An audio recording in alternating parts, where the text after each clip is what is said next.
The Gnome's Curse. Catherine had always prided herself on her love of antiques. She loved the thrill of discovering forgotten treasures, lost in time and hidden away in old shops.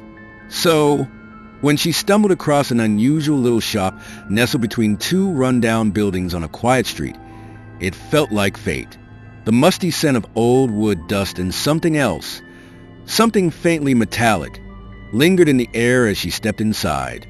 The shop was dimly lit, with shelves crammed with oddities.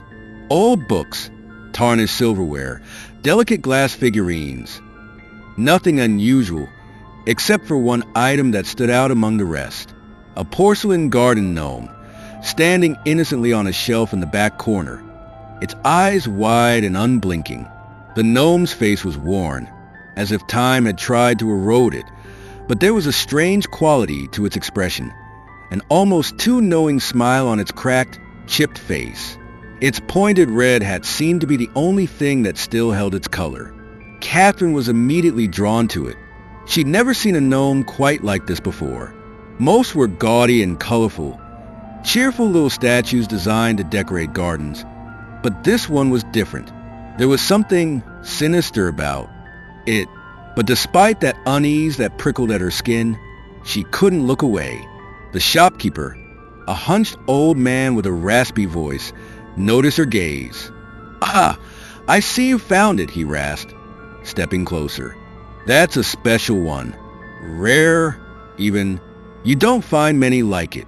Catherine smiled politely, trying to mask the unease growing in her chest. "How much is it?" The old man's eyes glinted, as though he were pleased by her interest. "It's not for everyone," he murmured. "But for you, I'll let it go for a fair price.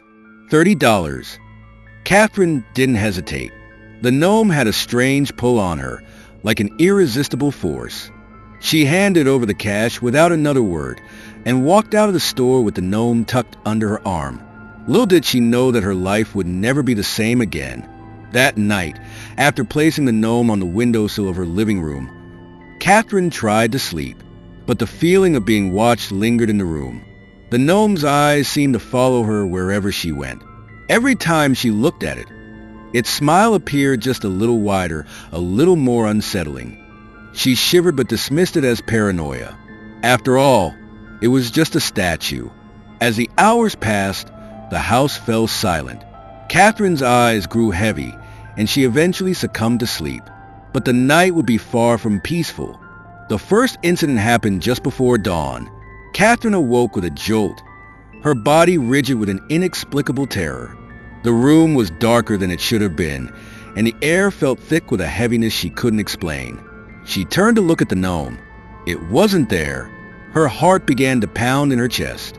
She quickly scanned the room, her gaze darting to every corner. Then, out of the corner of her eye, she saw it. Standing by the door, its porcelain feet positioned unnaturally, as if it had been moved. Its grin seemed impossibly wide now. Before she could react, she heard a soft click. Something was wrong. She felt the cold touch of metal against her foot and looked down to see a razor-sharp wire coiled tightly around her ankle. A trap. The gnome had set a trap. She yelped in pain, trying to pull away, but the wire tightened, cutting into her skin. She staggered backward, falling to the floor with a crash. Her eyes darted around the room, now fully awake and filled with dread. Her pulse raced as she realized something was very, very wrong. The gnome hadn't just moved. It was alive. The second night was worse. Catherine had spent the day researching the gnome, trying to understand why it felt so cursed, so malevolent. She found nothing except warnings from other people who'd encountered similar porcelain figures. Cursed artifacts, some said. Demonic possessions, others whispered. But Catherine didn't believe in such things. Not yet. She had placed the gnome back on its perch on the windowsill, hoping that by confronting it, it would somehow stop. She didn't want to throw it away. Something in her told her not to. She didn't understand why, but she kept it. That night, as she was preparing for bed, she noticed the gnome's eyes once again watching her, its grin more sinister than ever. A cold sweat broke out across her skin, and before she could react, she felt a sharp sting on her finger. She looked down. Blood. She stared at her hand, confused, until she realized the gnome had somehow managed to slice off one of her fingers. Her heart skipped a beat as she clutched her bleeding hand. But that wasn't all. Her vision blurred as the pain intensified. The gnome was closer now, a sickening glint in its porcelain eyes. Another snap. This time, it was her middle finger, severed with horrifying precision. Catherine screamed in agony, struggling to back away. She could feel her strength draining as the pain overwhelmed her. She tripped, falling hard onto the floor, and as she looked up, the gnome was closer still. Its little mouth open in that cursed smile, its tiny hands outstretched as if beckoning her. Days passed in a blur of pain. Catherine's attempts to escape the house, to get help, were futile. The traps grew more elaborate. A nail, long and rusty, embedded itself into her eye socket while she slept. The gnome was no longer merely a statue. It was a hunter, and she was its prey. Her right foot twisted 180 degrees as she tried to escape a newly set trap near the hallway. The pain was unbearable, but her survival instincts kicked in, and she crawled toward the door only to find it locked. No matter how hard she tried, every effort she made to escape or fight back only led to more suffering. The realization finally hit her. The gnome was cursed. Its malevolent presence was tormenting her, setting traps to kill her, inch by inch. She had seen the pattern now. The gnome moved only at night, and the traps grew deadlier each time. The curse was alive, and it was relentless. Catherine could feel herself slipping.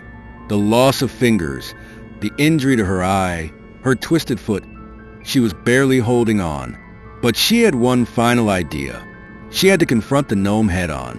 The thought terrified her, but she knew it was the only way. She had no other choice. That night, the house was eerily quiet. Catherine limped toward the living room, her eyes focused on the gnome, which stood silently on the windowsill. She didn't hesitate this time. She clenched her fist and, with everything she had left in her, she lunged at the gnome, aiming for its porcelain head. With one powerful punch, she hit it. The gnome shattered, its porcelain body crumbling into jagged pieces, but as it did, she felt something snap within her own hand. The force of the blow had shattered her hand as well. Pain exploded through her, but she didn't stop. She shoved her fist deeper into the wreckage, breaking the gnome's form completely, desperate to destroy it for good.